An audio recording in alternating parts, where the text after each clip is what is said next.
আমি বলবো সে আমার হচ্ছে মানে কি বলবো এই যে এটাই এটাকে কি বলে আমি বুঝতে পারি মনে করতেছে না কি বলবো Inspiration? ওনার আমি আসছি আর কি ভাইয়া উসিলা বলতে কিছু না, ওনার রিজিকে যতটুকু আছে অতটুকু উনি পাবে, আমার রিজিকে যতটুকু আছে আমি ততটুকু পাবো। সারা দিনও যদি আমি যুদ্ধ করে ফেলি আমার রিজিকের বাইরে আমি 1 টাকা বেশি পাবো না। সো আলহামদুলিল্লাহ এখানে যতজন কেক যারা নিয়ে বসছে আমি বলি যে সবার কি ভালো হোমমেড কেক আলহামদুলিল্লাহ, কারো কেক খারাপ না, সবাই ট্রাই করবেন। কারণ ওনারা যদি না আসতো আজকে আমার অবস্থা থাকতো না। সো আমি দোয়া করি আরও আসুক, যাদের উদ্যোগ নেওয়ার প্ল্যান আছে নিয়ে ফেলেন, কোনো সমস্যা নাই। সিটি কর্পোরেশনের জায়গা যা যেভাবে মঞ্চে আসেন বসের উদ্যোগ নেন, সফলতা দেওয়ার মালিক হচ্ছে আল্লাহ, রিজিকের মালিক হচ্ছে আল্লাহ ইনশাআল্লাহ। আপু আপনি কিছু বলেন এবার। আপু কিছু বলেন। বলে দিল সবকিছু কারো রিজিক কেউ নিতে পারবে না, যার যার রিজিক তার কাছে। হ্যাঁ, তো আমার রিজিক আমার কাছে, ভাইয়ের রিজিক ভাইয়ের কাছে, তো এটা তো আল্লাহ নির্ধারণ করেই দিছে।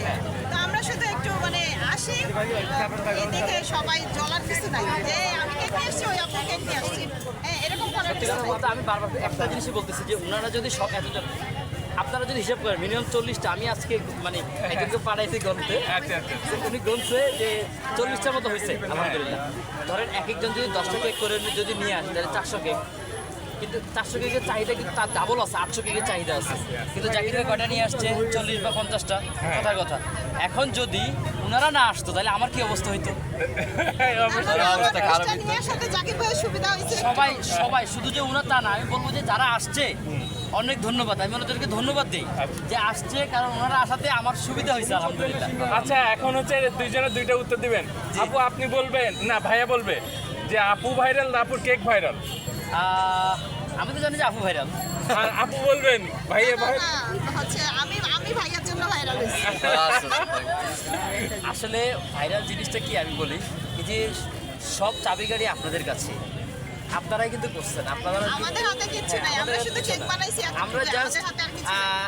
আপু একজন গুড স্পিকার, আমিও আমার মতো করে চেষ্টা করে যাচ্ছি বিষয়ে কথা বলার জন্য। জাস্ট আমরা কথা বলতেছি, কিন্তু আমাদের জিনিসটাই হচ্ছে মেন, আমরা কিন্তু মেন না। জাস্ট আমরা স্পন্সর, আর সব কিছু কিন্তু মেন হচ্ছে গিয়ে মানুষের মুখে টেস্ট ভালো লাগতেছে, আসতেছে, কথা বলতেছে। এই যে এত মানুষের ভালোবাসা পাচ্ছি আলহামদুলিল্লাহ ভাইয়া, আর কিছু চাই না। তবে সব কিছুর উচিত আপনারা, এই আপনারা যদি না থাকতেন আমরা আমার মতো আমাদেরকে কেউ জাকির চিনতো না, আমাদেরকে কেউ চিনতো না। আলহামদুলিল্লাহ 64 জেলা এখন বিশ্বাস করেন এমন এক অবস্থা, যখন বিভিন্ন জায়গায় যাই সবাই আমার নাম জানে। সো এই বিষয়টা যদি আল্লাহ না চাইতে, সম্মানটা যদি আল্লাহ যদি না দিত, তাহলে আসলে কখনোই আমি পেতাম না। আর আপনাদের উচিত এখন তো আল্লাহ চাইছে যে আমাদেরকে এভাবে সবার ভালোবাসা দিবে। ইনশাআল্লাহ। এটা হচ্ছে আপনাদেরকে দিয়ে আর কি আমাদেরকে দেওয়াইছে এই ভালো। এখানে অনেকটা বড় একটা ব্যাপার, আপনাদের হচ্ছে কথা বলার কারণেই কিন্তু এগুলো মানুষ পছন্দ করছে। আচ্ছা আপু জাকির ভাইয়ের কেক যখন প্রথম খেয়েছিলেন তখন আপনার কেমন লেগেছিল? একদম অনেস্ট রিভিউ দিবেন। না থাক, এই বিষয়ে প্রশ্ন করেন না। জাকির ভাইয়ের কেক বা আমার কেক আর জাকির ভাইয়ের কেক তো কেক, হ্যাঁ কেক তো কেক। আচ্ছা জাকির ভাই, আপুর কেক কি ট্রাই করার? আসলে আমি যখন এখানে আসি, আপনারা দেখতেছেন আমার যে অবস্থা, আমাকে এই জায়গা থেকে নড়তে দেয় না কেউ, এমন অবস্থা।